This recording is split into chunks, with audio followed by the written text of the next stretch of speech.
We are kicking off with WWE, and earlier this month, it was confirmed that Tegan Nox and Indy Hartwell had been released, while Baron Corbin has been told his contract would not be renewed. All three have since confirmed their departures on social media, but what circumstances led to these three superstars being handed the pink slip? After all, Hartwell had been appearing on TV amid their releases, while Corbin had filmed a commercial for Raw's move to Netflix shortly before the news broke. Hartwell had been appearing alongside Candice LeRae on Smackdown, and even had a match share on the pre-taped edition of the Blue brand after her release was confirmed. Fightful Select reports that Triple H's direct involvement remains ambiguous, but noted that Corbin and Nox were not being used on TV as of late. It was added that the company may not have had any big creative plans for either, as if Triple H had any say, he would not have let them be released if plans were in place. Of course, it's worth remembering that Mustafa Ali was planned to win the NXT North American title last year before his release, a sign that plans can change at any time. Whatever the future holds for all three, it won't be a part of WWE. And now, the 90-day clock is ticking before fans have the chance to see what they can do in the wider wrestling world. On Raw, recent tensions between Xavier Woods and Kofi Kingston have led to some in-ring setbacks, but this week, Adam Pearce was determined to bring the group together. In a WWE Raw digital exclusive after the show went off the air, Pearce spoke to Kofi and shared a huge plan for an entire episode of Raw dedicated to the New Day. He said, "Well, I wanted to talk to both of you," noting Woods' absence, "but anyway, you're here. This year, 10 years as New Day. It's time to celebrate, man. You guys are one of the most decorated tag teams in WWE history. Because of that, if it's cool with you guys, I wanted to dedicate a special episode of Raw to celebrating you." Though Kingston seemed less than enthusiastic at first, he acknowledged the opportunity for positive change and said everything will be alright when this special episode comes around. Pearce confirmed that plans are underway, though an official date has yet to be set, but this show could be merely a matter of weeks away. It was on the November 28, 2014 Smackdown that the New Day had its first match as a trio, with Woods, Kingston, and Big E beating Curtis Axel and Slater Gator. If Pearce plans to host the New Day dedicated show close to the anniversary, the options are either Monday, December 25th or Monday, December 2nd. Behind the scenes, WWE has also been prepping some fun content for this occasion, with PW Insider reporting that WWE has filmed material with the three at the Stamford headquarters. This material was filmed weeks ago and reportedly includes Big E, Woods, and Kingston celebrating together and tossing ice cream to WWE staffers around in classic New Day style.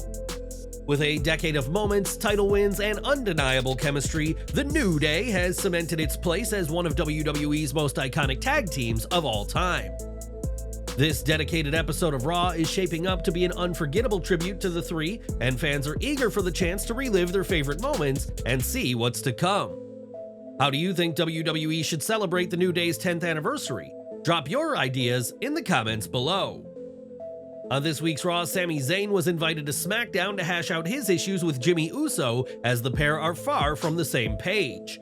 Sami accidentally kicked Roman Reigns at Crown Jewel, though Jimmy has doubts it was unintentional, and now Zayn has shared his thoughts about what's transpired.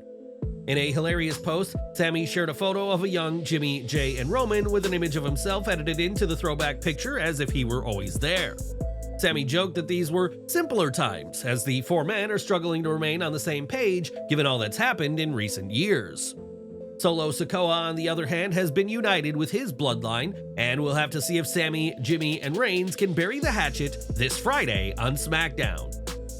In recent weeks, The Miz has run afoul of the Wyatt Six, and during this week's Raw, it was confirmed that the former WWE champion has been kidnapped by the group.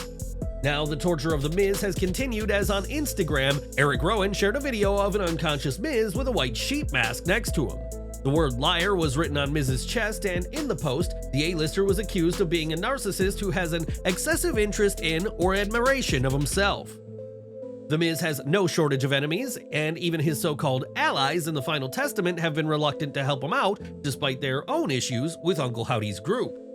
Karrion Kross has even said that The Miz owes Paul Ellering a debt and will throw him off a roof if it's not repaid, so things could be about to go from bad to worst for the A-lister. What do you think of this situation? Can The Miz escape the clutches of Uncle Howdy, and what's awaiting him if he does? Share your predictions on his situation below. Now, we've previously reported that Jacob Fatu ghosted a charity when they asked for their money back after he missed an event last year over what he said was a family emergency.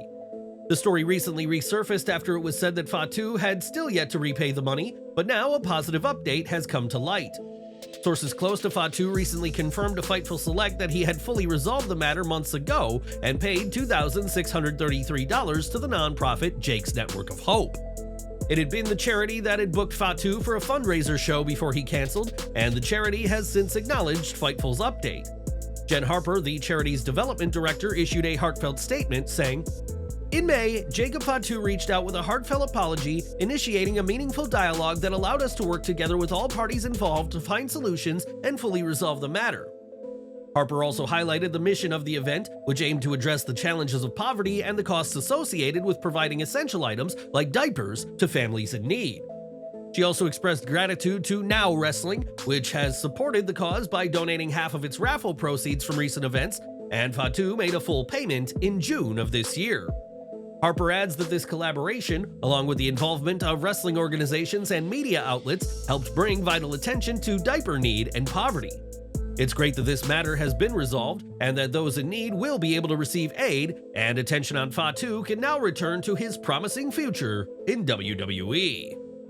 It was only recently that WWE announced the WWE ID program, which aims to give independent talent a clearer path to a future with the promotion. One independent attached to WWE ID is Booker T's Reality of Wrestling, and after debuting for ROW last year, Zilla Fatu could be on the cusp of inking a WWE contract. On Twitter, Fatu hinted that he'd signed a WWE ID contract, and the fact that his tweet was swiftly deleted has left fans speculating on his next move. Fatu has always been confident that WWE is in his future, and when speaking to the Wrestle Era podcast, went as far as to call it his destiny. He said, "I would love to be there with my family, but you know, Triple H, the creative team, the whole WWE organization, they have a way to incorporate me. So whatever way they want to incorporate me into the storyline, or me doing my own thing, you just never know. So right now, I just can't call it, but I know that I'm destined to be there though."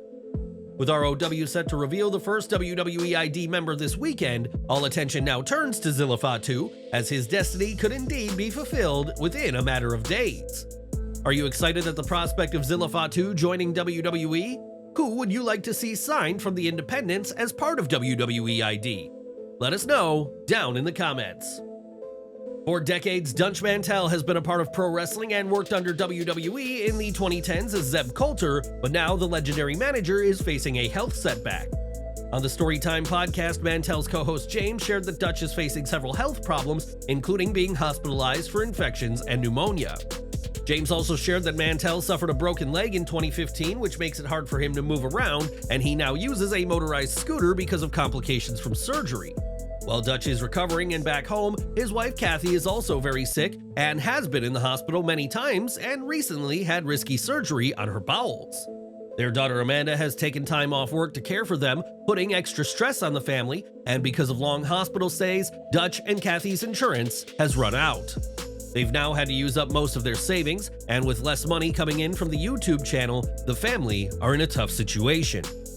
James added that a GoFundMe has been set up by Amanda, and he asked fans to consider donating to help Dutch and his family during this increasingly difficult time. This GoFundMe has already seen high-profile donations, with Chris Jericho donating $1,500, with Tony Khan leading the charge with a $5,000 donation. Any support would mean a lot to Dutch and his family, and we're wishing him, Kathy, and Amanda the very best at this difficult time. Tonight, WWE NXT will go to the extreme inside the famed 2300 Arena in Philadelphia, which for years was the home of ECW. Several ECW alum have been announced for the show, including Bubba Ray Dudley, RVD, and Dawn Marie, and now the superstars themselves have been feeling extreme. On social media, WWE shared a video of an intro for this week's NXT, stylized after the original ECW, complete with the ECW theme song, classic and current footage, and VHS filter. This show will go head-to-head with AEW Dynamite and has been moved to avoid clashing with the election coverage, and we'll have to see who stands tall in this battle for ratings supremacy. Earlier this year, AEW filed a trademark for Shockwave, and now the company has teased something new in its future by filing for Parade of Champions on November 5th.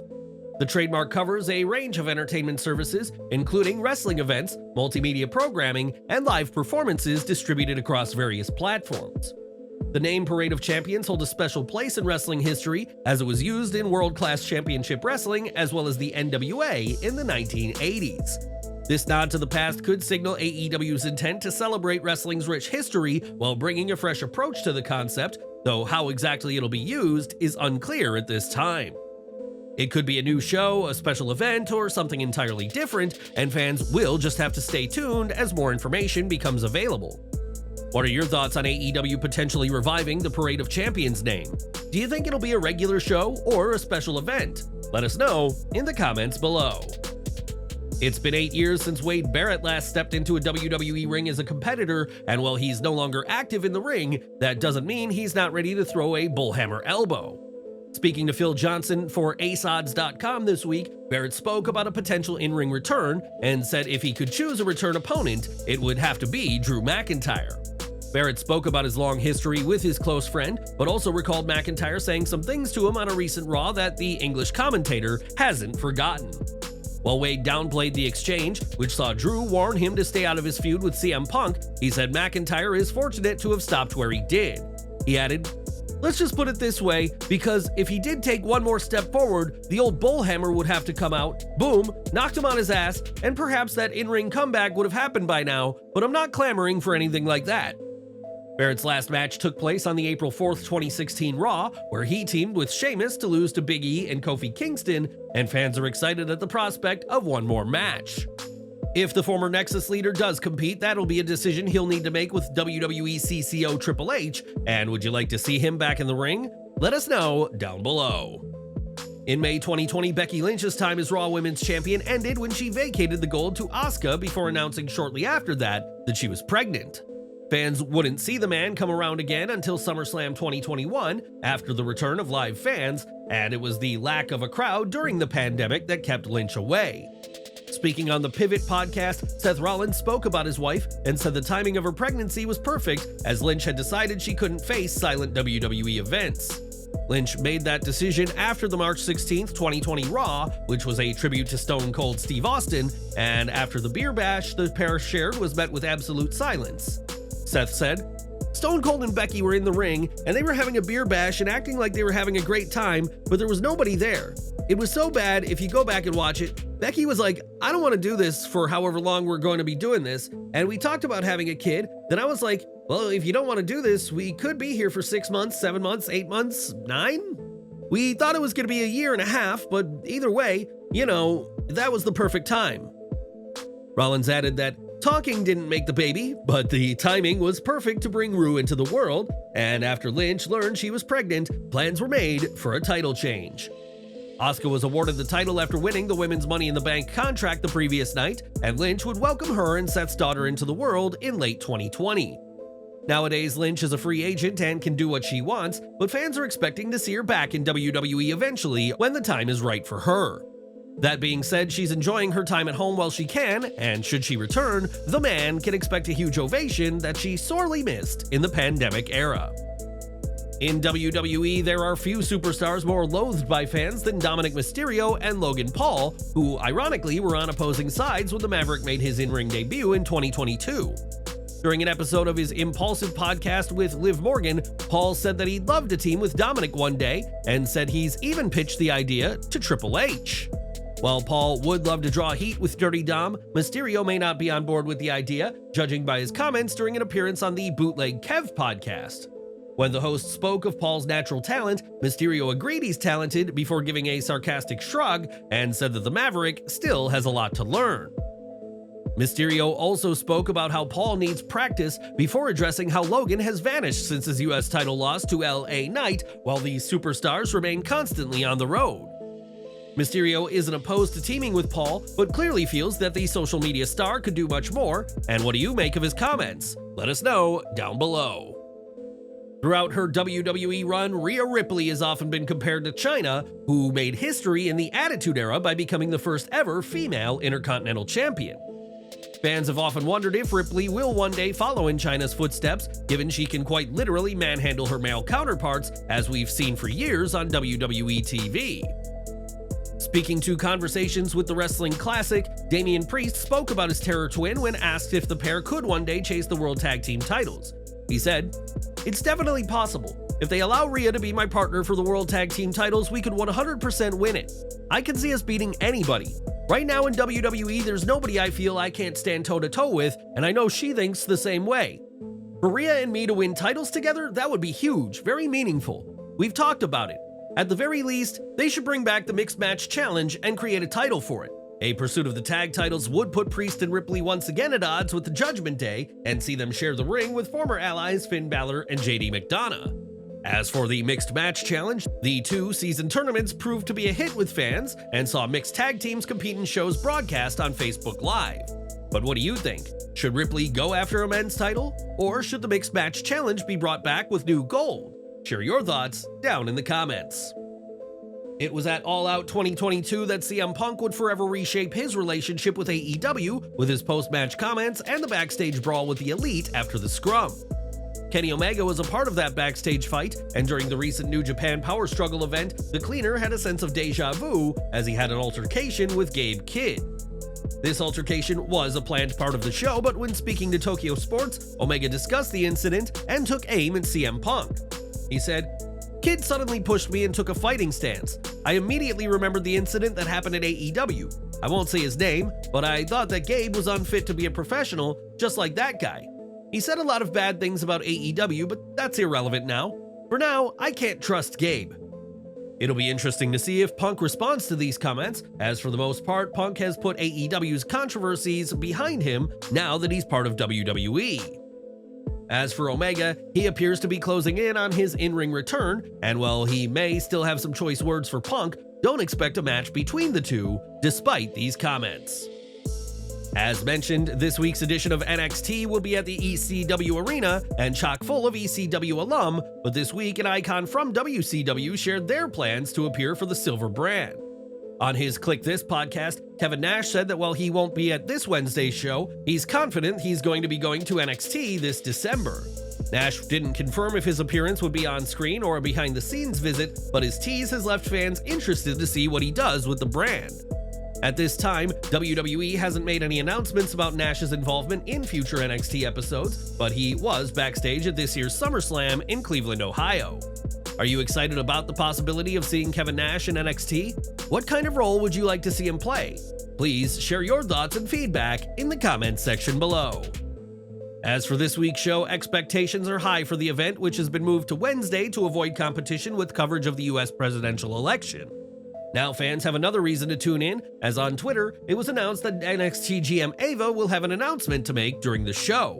With NXT set to go head-to-head with Dynamite, WWE are certainly stacking the Silver brand, and what do you think this announcement will be? Give your thoughts down below. And we're ending today with Tyrese Haliburton, whose love of pro wrestling is no secret as he's appeared for Smackdown and NXT in 2024 alone, sharing the ring with the likes of LA Knight, Logan Paul, and Trick Williams.